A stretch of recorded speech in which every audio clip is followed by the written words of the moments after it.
At long last, eyebrows are being recognised for the very important part they play in the overall look of an eye makeup, in fact a complete face makeup. But unfortunately, a lot of the methods that are being used at the moment are making the eyebrows in many cases look quite comical. So I thought I'd go through with you some basic fundamental tips on how to manage eyebrow shaping when you're doing it for yourself. The first thing to do before you ever start to work on your eyebrows is to cleanse them thoroughly. Now, a lot of people think there won't be a lot of dirt or makeup around the brow, but you really do need to clean whatever is there away using a product like the Love Your Skin Cleansing Water that will clear everything but not leave the area greasy. Because if the area is greasy, then things like tweezers or if you're waxing won't actually stick to the hairs. So a water that's completely oil-free, take it all the way through the brows and the surrounding skin, because if you've left that sort of makeup on there, then when you tweezer, the makeup will get into the follicle and you're likely to get spots, small little bumps along the hairline. So let's just take this over the brow, through the brow, so they're nicely cleansed everywhere you're going to work, and make sure they're thoroughly clean. There we go. So once they're clean, we're then going to establish what is the correct shape for the face. Now that can be quite tricky because you're given the eyebrows you've got, and there's not a great deal you can do without taking them all out completely and just penciling something on, which they actually used to do in previous generations. But if we just brush through the natural brow, comb it into place to see what you've been given in the first place. Then we're going to take something like either an orange stick, or here I'm using just a large emery board that you would normally do your nails with, and we're going to find the starting point for the brows, which is here and here.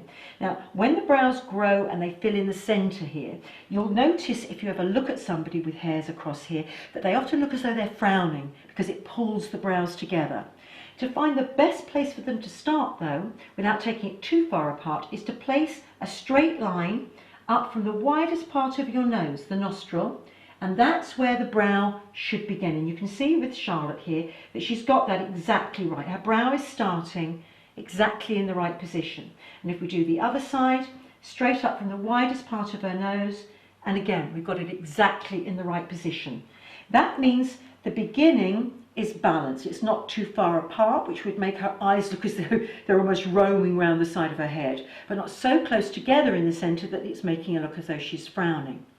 So that's the start point. What about the end point? Again, take your straight line, but now we're going to take it from the corner of the mouth, through the corner of the eye, and that's where the brow should finish. Now your hairs might naturally come to there. They might go beyond that point. If they're beyond that point, you can take them away, all of them away. Very often we'll have hairs that go from this point across and join in the hairline, and you can safely remove all of those.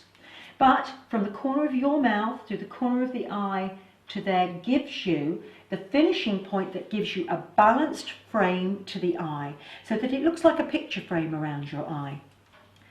Now, what do we then take out? Well, the shape of the eyebrow and where in fact you have an arch within the eyebrow will very much be dictated by your natural brow, and you might see a natural arch there as Charlotte has here, where it lifts slightly and then dips down. And all you're going to be doing is looking at the bulk of the brow and deciding, do you want thinner brows or slightly thicker brows? That's your personal preference. Charlotte tends to like hers fairly thick. So at the beginning here, all we're doing is tidying up every hair that isn't actually part of the main shape that you see when you look from a distance. So we would take away all the surplus hairs underneath here, but at the same time we want to emphasize her arch there, and we would gradually take away hairs from there and all the way underneath. Now, if you're tweezering yourself, there are many variations of tweezers on the market. Just find those you're comfortable with and give you the pinch that you like. Some of them are flat, some are angled, some are very pointed, but that's purely personal preference. If you find it painful to remove the hairs, I'd suggest you do it after you've had a shower or a hot bath, because then the follicle holding the hair is more relaxed. If you support the skin with your hand and tweeze it in the direction that the hairs are growing, you'll pull the hair out fully and it won't snap. and then you won't get those bristly little hard lumps that can reform afterwards. So pull out in the direction of growth.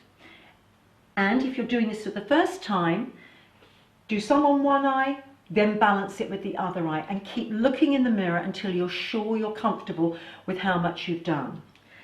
Some brands now are starting to take hairs away from above the hairline. I'd avoid that because this shadow here gives you shape and contour from your forehead. So only take out particularly dark hairs from above, do your shaping from underneath. So you're balanced from end to end with a good start point and completely clear underneath. Then, if you have any gaps, if the colour isn't even, say you're not a nice darker colour like Charlotte, or say your eyebrows aren't actually naturally long enough, add in some colour using either a pencil or a brow brush with colour. There are very many variations on the market. I tend to prefer a nice sharp pencil because what you can create with that pencil is almost the same feather-like motions of a natural hair. Add that in and then always go back through with your brush to soften the final effect, making the perfect eyebrow.